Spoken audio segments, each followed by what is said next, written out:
Cognitive behavioural therapy, or CBT, is one of the most widely researched and evidence-based approaches in modern mainstream psychology.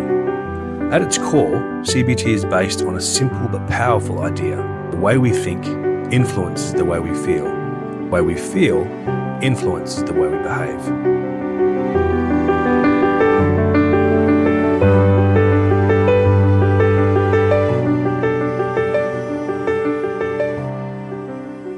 So I'm going to go through some essential factors of what will help with depression as per a cognitive behavioural therapy lens.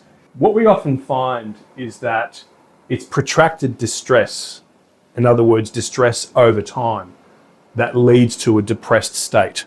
We call it down-regulation, and it's when the neurotransmitters of the brain, based on how you use your brain, in other words, lifestyle factors, and also mental factors, how you think and how you feel and what you do and what you don't do, they actually impact the way the brain is functioning. And so we call that neuroplasticity. The brain will change according to how you use it. So if I learn the guitar, and I might be 40 years old, the more that I learn, the more I develop a guitarist's brain, so to speak. Neurotransmitter pathways are sprouted, a bit like a neural network, like a cyber network, the way computers are connected and hooked into one another. And so when you're doing therapy, you're actually reversing whatever situation the brain's gotten into with information, with interactive experience. And obviously you come into headquarters, if you'll pardon the pun, when you're seeing a therapist, and then you're going to take that away and essentially think and behave your way into mental wellness, into recovery from something like depression. And so this information and its application and implementation will actually change your brain and your body. The way that you function will be backed up physically and with flesh, ultimately. Behavioural activation is what we're looking for when you've had protracted distress-based down-regulation. Ultimately, your lifestyle changes, the way you think changes, the way you act and behave changes. Social modelling, therefore, if we're talking about behaviour and interactive style, is alongside protracted distress, which is more circumstantial. Social modelling will dictate the way you handle your situation, the way you think about your situation. There will be socio-cultural, familial, personal levels of how you handle inputs, stimuli, situational factors that you come across in your life. You'll probably notice that some people will go through a crisis or a difficult experience, and it will rather be water off a duck's back. It won't really bother them that much. But for someone else, it could be absolutely devastating. And so the question is, what's going on there? Well, a lot of the time, yes, personality differences, experiential differences, how resilient you are, and so on and so forth. But a lot of the time, whilst that can be temperamental and personality based, and a lot of people say genetic, well, what we know is that genetics is really a predisposition. It needs to be activated by the environment.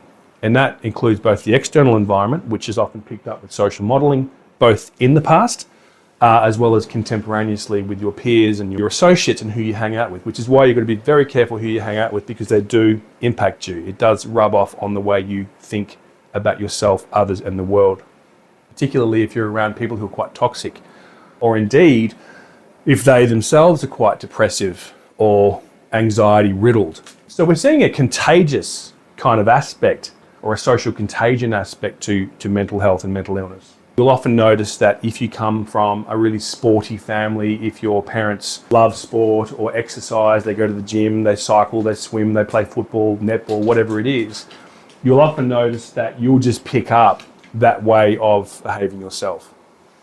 And so we absorb stuff all the time, especially children, as you know. They're like a paper towel. You put that on the bench and it just soaks up anything that's around it. And so we've got to be really careful, actually, what we say and obviously do to people, because they're picking it up all the time. And that includes ourselves. You have to be careful who you associate with, or at least how you handle and interpret the actions, thoughts and behaviours and sayings of others. CBT is not simply about positive thinking. In fact, positive thinking can make people switch off. If you try to call yourself an affirmation like, "I'm a beautiful and unique snowflake," it simply will not wear, particularly for cynical and skeptical type people. Rather, CBT is about realistic thinking, neutral thinking, thinking in shades of grey.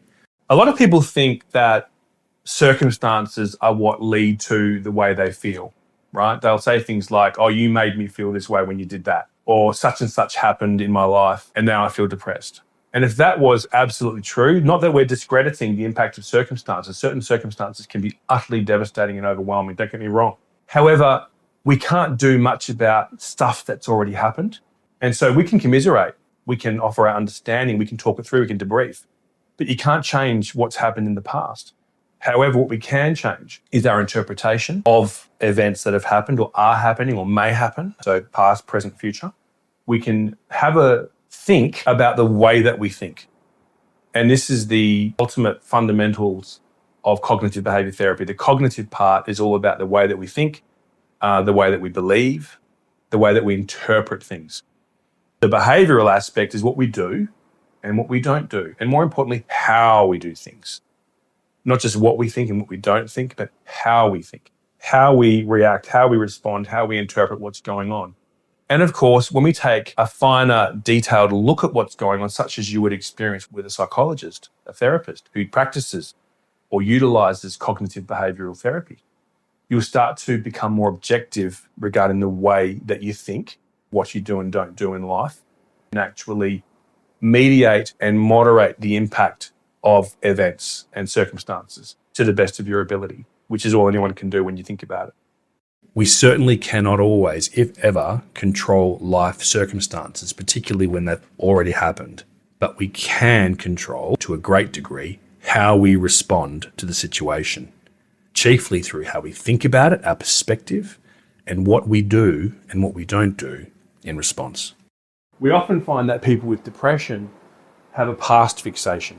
They are focused on past events, often trapped in their thinking. So the events might have happened, the tragic events, the circumstantial events, the betrayal, the treachery, traumatic experience that happened. It might have happened decades ago, but if you're thinking about it all the time, it's as if it's still happening now. It's as if it's never really left you. It's never been resolved or come to pass, because you're reinvigorating it every time you think about it. And of course, the question is, as I've talked about with CBT, how are you thinking about it? Are you thinking about it with objective clarity? Are you thinking about it in a neutral way? Are you thinking about it constructively? Or are you thinking about it in a way which is distorted?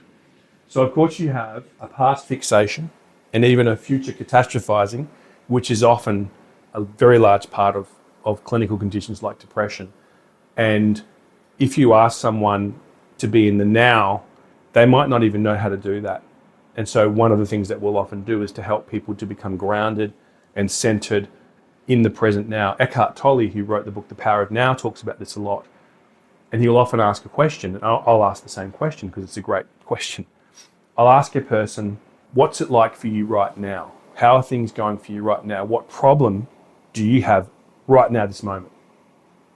And I'll often notice the client will look down and look up and they'll say almost reluctantly, well, nothing, I'm fine. And that's because that's true. Right now, they're fine. But if they focus on whatever they're worried about in the future or whatever happened in the past that really bothers and disturbs them, it clouds their mood and they get stuck in the past or they get projected forward into the future. And of course, how often do we think about stuff in the future and worry, even catastrophize, and it never happens?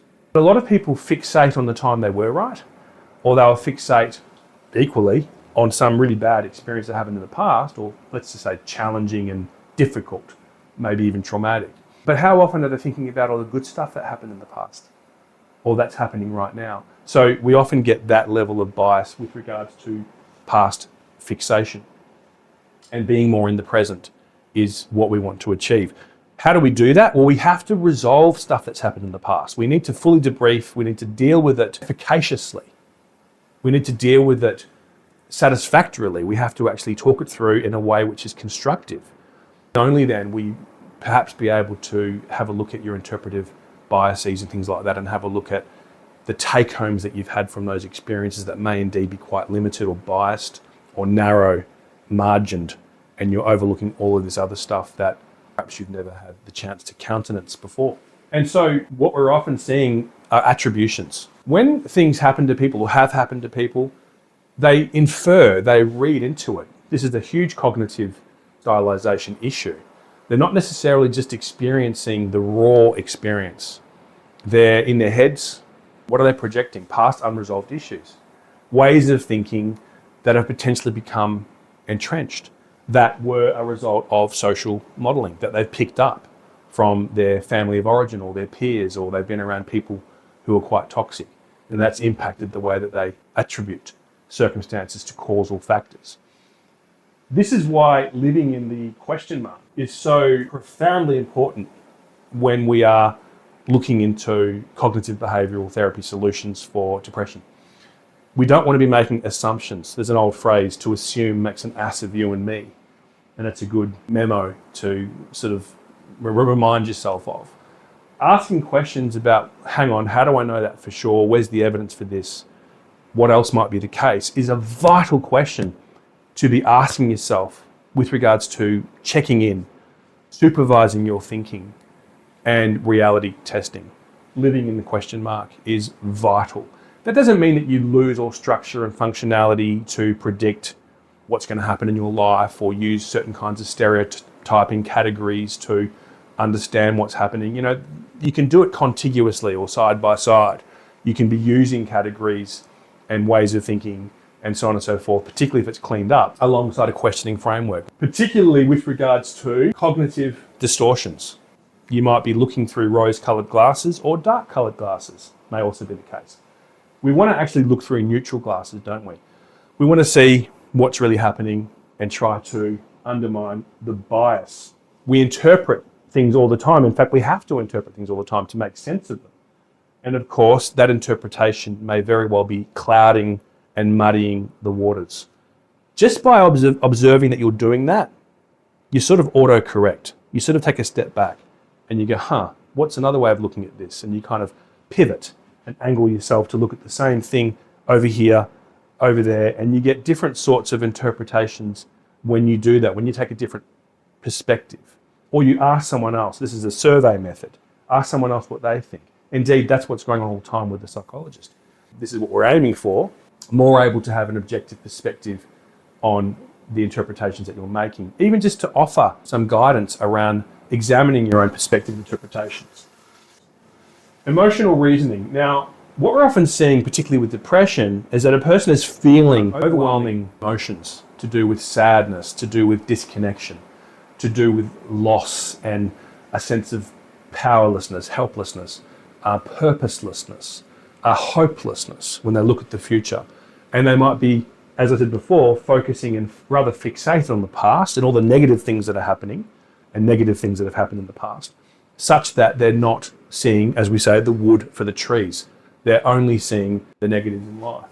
And if you're feeling really bad, as can happen when you down-regulate and your brain neuroplastically starts to slow down almost to the point of becoming really sluggish, and there's even a symptom called psychomotor retardation, which is when a person sort of drags themselves around. And have you ever had that experience when you're just really slow and you can barely move? When we start to think about the world, people, places, things, times and events, ourselves, others and situations, through the lens of our emotions, in other words, how we feel, our reasoning becomes clouded, right? So if I'm feeling really angry, I might start to see all the things that really annoy me when I think about what's going on in the world. I'm in a mood, and the mood will impact the way that I see things and also what I do. An example of this is the hostile attribution bias. So if I've been really hurt before by people, I might just assume hostility in others. And of course, that brings about this concept called the self-fulfilling prophecy. That is where my expectation, my prediction, what I think is happening or is going to happen or has happened, impacts the way I semi-consciously articulate myself in that particular situation. So if I have a hostile attribution bias, what we proverbially call a chip on my shoulder, I might go into a situation presuming everyone there is out to get me. The question is, how's that going to impact the way I interact with those people or with the situation? Well, I might be guarded. I might myself be hostile. I might even engage in a preemptive strike. The phrase, what are you looking at? Right? Well, that's inviting aggression from the other person because I'm accusing them of something they perhaps haven't done. They might have just been looking around at, I don't know, stuff in the store or the hotel or wherever you are. And they don't mean any harm, but now you've started something and they start to interact towards you, which confirms your original assumption. That's the self-fulfilling prophecy. Now, it turns out that goes on in many different ways. What I predict and expect can have a huge impact on the outcome. And that's why, again, clean thinking is so important. So when I'm experiencing these emotions, it's really the need for the way I think to be challenged, to be even reality tested. I need to act on how I'm going about addressing a situation because those emotions might be clouding it. Sometimes it's best not to do something because you're too overwhelmed with emotion. You need to take some time out for those emotions to subside. And then I'm better off approaching the situation when I'm a little bit more in a neutral state. Another common example is the tendency to discount positives. A depressed person may receive praise at work, yet think, oh, they're just being nice, while focusing intensely on a minor mistake. CBT teaches people to recognize these sorts of cognitive distortions and to evaluate situations more fairly and objectively. Another biased way of thinking that we often see with clinical depression and tendencies toward clinical depression is self-obsession. It can also be seen as internal orientation. So the person who is afflicted by depression is really stuck within themselves and focusing on themselves and their feelings and their thoughts and what's happening to them. A bit of a woe is me sort of bias. So I would be more than prepared to call that self-obsession. Self-obsession is what can lock you into a certain kind of perspective. Whereas if you're, I wouldn't call it other obsessed, but if you're balanced in the way that you are centered within yourself, but also focused on outside world, other people, other places, other events, other concepts, other hobbies, and being an enthusiast and interacting with others and learning and studying and all the things that we do with the outside world, you've got a much greater degree of probability to have your assumptions and your implicit interpretive biases and cognitive distortions and attributions and past fixations challenged on a regular day-to-day level. So being obsessed with the self can be a very big part of the tendency toward depression. So with a cognitive behavioral therapy investment with someone, we're looking at the tendency to go into depression or the tendency to be anxious. And we want to help them to become far more resilient over time by practicing these skills. So learning to get outside of that self-obsession is an outcome that we'd be looking for. Excessive expectations. This is something which we often see is the pathway towards profound disappointment. The disappointment wouldn't have happened if you weren't so heavily biased with regards to having excessive expectations. Another term would be putting all your eggs in one basket. In other words, not having a backup plan or not having a plan B or plan C, a contingency plan, as it were. So when you have extreme expectations that such and such will solve all my problems, or so is the answer to my prayer, or this is the dream come true, you're often setting yourself up for a fall because you don't actually know what it's going to be like when you get there or when it comes to pass. And that's why we want to manage our expectations. We want to have alternative sources of information, coping, support, and so on and so forth. A lot of people, for example, will think, oh, when we get married, the relationship problems we have will get better. Maybe that doesn't happen, right? When we have kids, it'll take our focus off those problems and we'll feel better. Or next thing is when we divorce, all my problems will get better. Or when we retire, all our issues will get better. Or when we get this new house. And of course, you're exteriorizing and futurizing all of your solutions.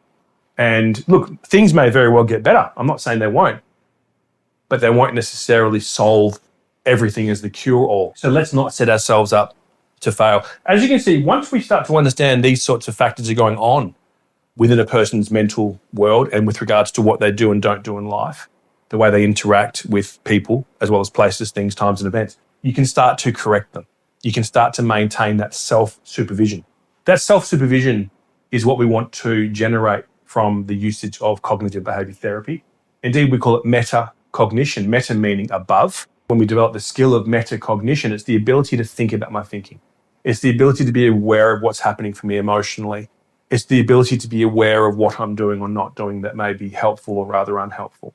So that capacity to supervise myself will generate the ability to forge my own solutions and also provide my own self-mentorship, and I guide myself, almost providing my own internal therapist. And ultimately, that's what we want to achieve with psychological therapy, is for the client to internalize the therapist and the skill set so that they're doing it themselves, and you keep yourself in the straight and narrow. Like I said before, check yourself, reality testing. Are there cognitive distortions being activated here? What I call the old chestnuts. Is that happening? And you're going to keep yourself in the straight and narrow accordingly. It's going to help you to practice that skill regularly. CBT helps people challenge global negative beliefs such as, I'm a failure, nobody cares about me, or things will never improve. Now, instead of accepting these thoughts as facts, individuals can learn to ask questions such as, well, what evidence supports this belief? What evidence contradicts it? Would I speak this way to a friend that I cared about? Is there another way of understanding the situation? Social isolation, as I said before with the self-obsession, social isolation is often a very large part of depression. It causes you to be stuck in a rut, fixated on and amplifying a problem-saturated mindset often. When you get out and you connect with others, you get access and openness to not only information, but the warmth of connection. A lot of people are very lonely nowadays and very disconnected. And as a result, their fundamental needs for support and connection are not met. And the difference between a need and a want, of course, is you can't really live without a need. If you do, you're going to become very unwell, very sick, or even facing illness and even death if those needs are not met. Just as we have physical needs like food, water, shelter, we have emotional, psychological needs such as love and connection, safety, security, and attachment, as well as other needs. And so we really do need to get connected. We need to be able to commit in order to connect, but also how we connect. Is it done superficially, such that you're feeling even more lonely because it's disingenuous, you're being inauthentic, or you're around inauthentic people? If we're not meeting the need of connectedness, then we're often going to be feeling lonely and isolated and even despairing towards depression because we're not meeting those needs. So we need to find out how to connect and how to connect to the right people. What is the fundamental requirement for good friendships and for good connections?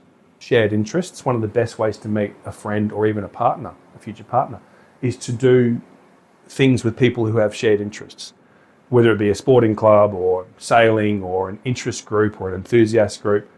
But it's also got to be based on values. So it's shared interests and values. You'll find that a lot of the time we have arguments with people when we have fundamentally diametrically opposed values. If I believe in honesty and I find myself in a friendship with someone who's dishonest, that's going to clash. That's not going to work well at all. So remedying social isolation is hugely important in order to achieve the next point, which is behavioural activation. Conversely, what we will often be seeing in profound depression is vegetative inactivity, or even like a catatonia, or the psychomotor retardation I was talking about before. Just some big words really to describe how people can become so deactivated, so down-regulated, where the brain slows down, because the body's a bit like use it or lose it, right? It's like a muscle. If you want that muscle to be strong and to grow, you need to use it. So if you're not utilising your faculties and connecting with others and doing tasks that you enjoy and things like that, well, what do you expect? That muscle's not being flexed. It's going to become weakened. It's going to become flabby. It's going to become very stiff. As a result, people shut down accordingly. So we want to get active. And of course, if we go back to emotional reasoning, what's the first thing a person with depression will say when you give them a suggestion? Hey, you should try this. Oh, yeah, probably won't like it. Or even, I don't really feel like it. I just feel tired and I just want to stay home and where I feel safe. Well, in actual fact, staying home like that, well, sometimes that's fine. You might have like a pajama day or whatever. That's actually your worst enemy. Your comfort zone can be your discomfort zone, the depressogenic zone, what generates depression. If I avoid what I need to actually confront and deal with, such as getting out there and having a go, or trying new things or meeting new people, then I'm going to get bogged down into a rut. So yes, it's difficult. Yes, it's hard. Yes, depression will tell me I don't feel like it. But back to the emotional reasoning, back to the cognitive distortions and attributions. Depression is lying to me. Depression is telling me a whole bunch of bull dust, a whole bunch of nonsense. And if I reason my way through depression, it's going to become a self-propagating feedback loop. The more that I act in a depressive way because I feel depressed, the more depressed I'm going to feel and be. And I'm internalizing that all the time in my actual psychophysiology, in the way my body works. You've probably heard of the term psychosomatic. It means mind-body connection. So the way that I think, the way that I feel, how I use my brain, it's kind of like a software-hardware interface. The way I use the brain, the way I use my body is going to obviously impact the way the body and the brain is. That's the same with muscles, that's the same with nerves, that's the same with my brain, of course. So what happens when I get out there and I start to combat social isolation? Well, I have the opportunity for connection and the development of meaning and purpose. I do need to be discriminative regarding who I associate with. I talked about shared values being really important, but also I want to avoid people who might bring me down or might exploit me and things like that. Of course, we have to be screening who it is that we associate with and avoid toxic relationships at all cost. You can keep them at arm's length before you get to know them, but of course, sometimes we'll find the enemy has breached our defenses and has gotten in, and we find out a little bit too late that they have an ulterior motive and they're actually exploiting us or abusing us or whatever it is. And of course, we need to take action accordingly when we discover that. So some of the other basic aspects of dealing with depression, and we can't neglect to mention these factors: sleep, nutrition, exercise. We cannot underestimate the importance of these three factors. Now, some people don't need a huge amount of sleep. Some people need more sleep than others. Women tend to need a little bit more sleep than men. Children obviously need more sleep than adults because they're growing. Getting sleep sorted out is very important. And you can look this up, but there's something called sleep hygiene, which is the way that we have an appropriate sleeping environment with regards to light, noise. These can wake you up. These can disrupt your sleep, just as light can do the same thing, or noise. And sometimes things like white noise generators or a fan or something like that can help blanket sound, making sure the temperature is appropriate and you can have a good sleep. One of the major causes of being depressed, or a large factor of being depressed, is insomnia. We're not getting the restorative rest that we need. And sometimes it could be physical. There are physical issues going on. It could be environmental. A lot of the time, though, it's cognitive, it's mental. It's because we are taking our worries to bed, often because we haven't actually tried to resolve them or debrief them, such as with therapy, or come up with solution-focused strategic planning. And we've been distracted all day by work, the kids, all kinds of things going on. And then you finally stop, turn the lights off, all your problems come up, boom, because you haven't had time or made space or had clarity around dealing with those issues. So they kind of haunt you.